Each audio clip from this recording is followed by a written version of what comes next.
Russell, we're coming towards the end of the first international break of the season. Just on the break itself, I mean, how helpful has it been to give the players maybe a little bit of time to recharge their batteries?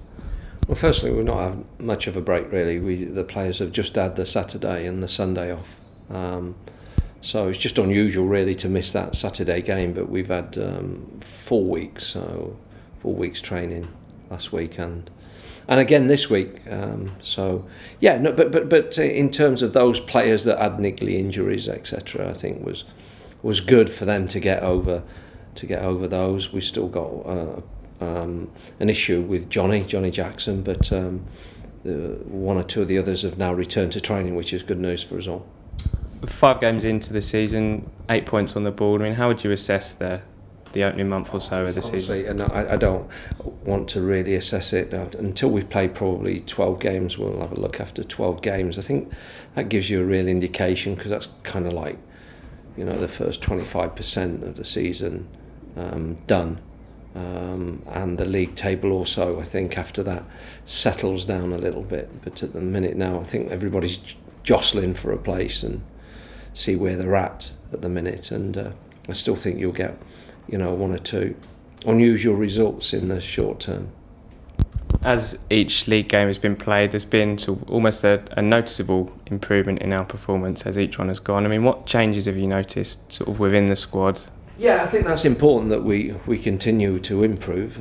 We've still got an awful lot of work to do, but what's pleasing on a daily basis when the training is, we do appear to be getting stronger as a group, stronger individually, and kind of more understanding.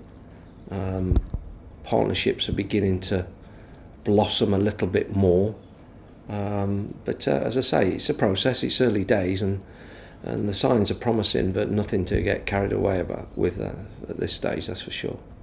I know it's been mentioned before, but a lot of changes have been made here to the training ground, with the photos going up, the canteen was spruced up a bit, there's more televisions around, there's more motivational quotes on the walls, all small little changes. I mean, how much of a difference do you think those things make? Well, I just wanted it to be a strong working environment where your players come in and want to be here and have the opportunity to flourish in the environment they're in, and with that comes an organisation and a discipline and an identity, even with the suits that we've got. All the players are in the suits now, so I know who my players are when they turn up on a Saturday, and the fact that that's our group, it means something.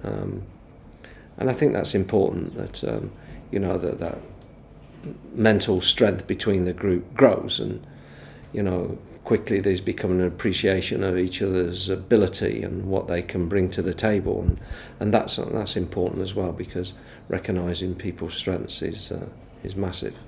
Certainly, from being at the training ground, there's a real positive atmosphere around the place. And the squad is just as one. There aren't any small pockets of players. There's one group. I mean, how important is togetherness for a squad? No, look, the players went out together as a group. Obviously, some players were on international duty, but I think about 18 of them went out on Friday together, which is a really good sign. They're happy, comfortable, enjoying each other's company, because that's a big thing, as you mentioned, with the eating facility now, which is a lot better.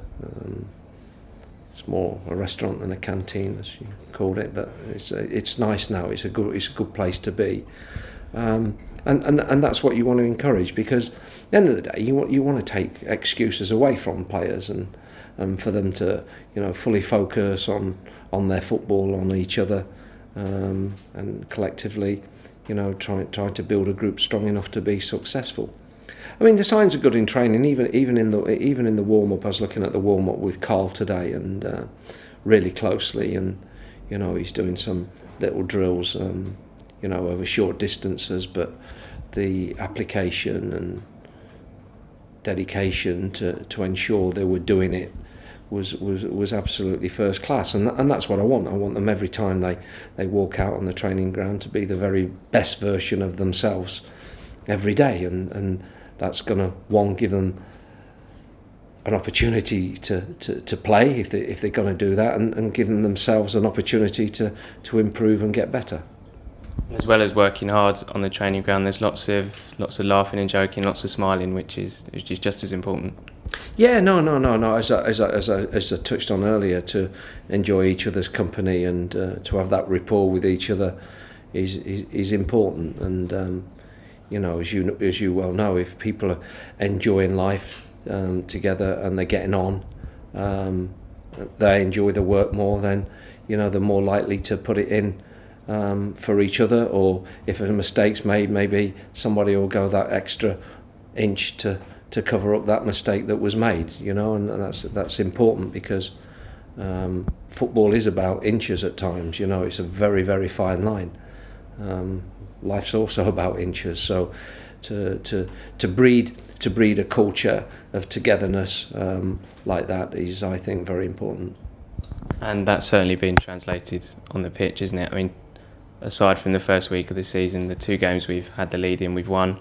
And the 2 games we've been behind in, we've come from behind. And certainly against Bolton, to get such a late goal. Yeah, no, I'm pleased with the fact that we've come from behind. We've had to claw our way back in to those games. Left it late in the last one, but thoroughly deserved to get back in it.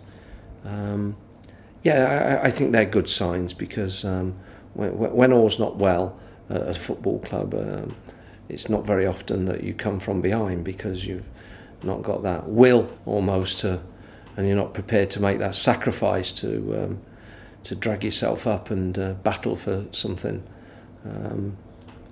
But we've got that at the minute, and not only do we want to keep that, we want to build on that and make that even stronger. Something that fans may not have seen, there's a big sign at the end of the tunnel that reads, "This team never gives up," and certainly in the Bolton game that was translated onto the pitch with a goal coming so late. That must be really pleasing for you. Yeah, well, I don't want a group that gives up. Don't win anything if you've got individuals or a group that are prepared to give up at any stage. That's why I say you've got to be the best version of yourself every time you cross that white line.